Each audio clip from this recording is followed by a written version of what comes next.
ہرے بھرے درخت برف باری کی وجہ سے سفید نظر آ رہے تھے۔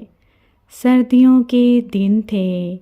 برف باری ہوتے ہی جنگل میں سناٹا چھا گیا۔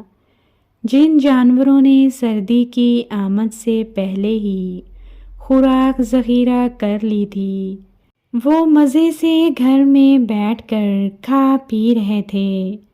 جنہوں نے کوئی انتظام نہیں کیا تھا، وہ سردی سے کانپتے ہوئے خوراک کی تلاش میں نکلے ہوئے تھے۔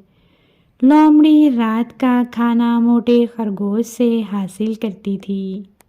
سردیوں کی آمد سے پہلے وہ روٹی کے ٹکڑے جمع کر لیتی جو سردیوں کے دنوں میں اس وقت کام آتے جب کھانے کی کوئی چیز نہ ہوتی۔ ایک دن موٹا خرگوش اپنی نانی کے گھر گیا ہوا تھا۔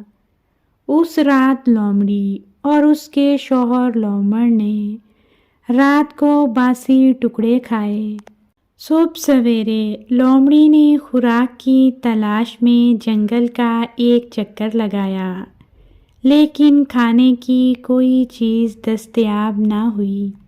وہ ناکام واپس لوٹی تو اس کا بھوکا شوہر بڑی بے چینی سے اس کا انتظار کر رہا تھا۔ کچھ ملا یا خالی ہاتھ لوٹ آئی ہو؟ اس نے بڑی بے صبری سے سوال کیا۔ لومڑی نے اپنے نکھٹو شوہر کو گھور کر دیکھا، پھر کہا، اس شدید سردی میں بھلا کیا مل سکتا ہے؟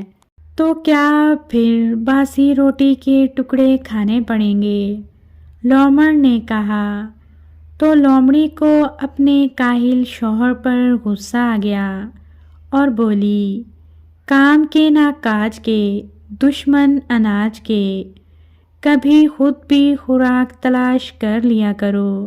یہ کہتے ہوئے لومڑی نے باسی روٹی کے ٹکڑے نکالے اور لومڑ کے آگے رکھ کر بولی، جب تک خوراک کا بندوبست نہیں ہو جاتا ہمیں انہی ٹکڑوں پر گزارا کرنا ہوگا۔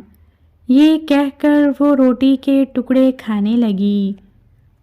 لومڑ نے ان ٹکڑوں کو دیکھتے ہوئے کہا، رات کو باسی ٹکڑے کھانے سے میرے دانتوں میں درد ہو رہا ہے۔ میرا تو دل چاہ رہا ہے کہ آج گوشت کھاؤں۔ مجھے امید ہے کہ میری خواہش ضرور پوری ہوگی۔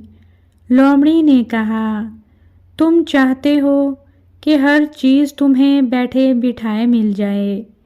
میری تو قسمت ہی پھوٹ گئی جو تم جیسا نکھٹو اور کاہل شوہر ملا ہے جسے کھلانا بھی خود ہی پڑتا ہے۔ یہ کہہ کر وہ خاموشی سے روٹی کے باسی ٹکڑے چبانے لگی۔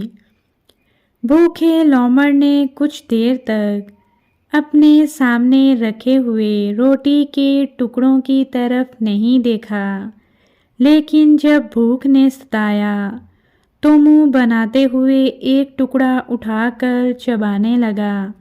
ابھی وہ روٹی کا ٹکڑا چبا ہی رہا تھا کہ وہاں 3 چوہے آ گئے۔ انہوں نے لومڑ اور لومڑی کو روٹی کے ٹکڑے چباتے ہوئے دیکھا تو ان کے قریب آ گئے کہ شاید وہ روٹی کے کچھ ٹکڑے کھانے کے لیے پھینک دیں۔ لومڑی نے بڑی مشکلوں سے روٹی کے ٹکڑے جمع کیے تھے، اس لیے اس نے روٹی کا ایک ٹکڑا بھی ان کی طرف نہ پھینکا، لیکن لومڑ نے روٹی کا ایک ٹکڑا ان کی طرف پھینک دیا۔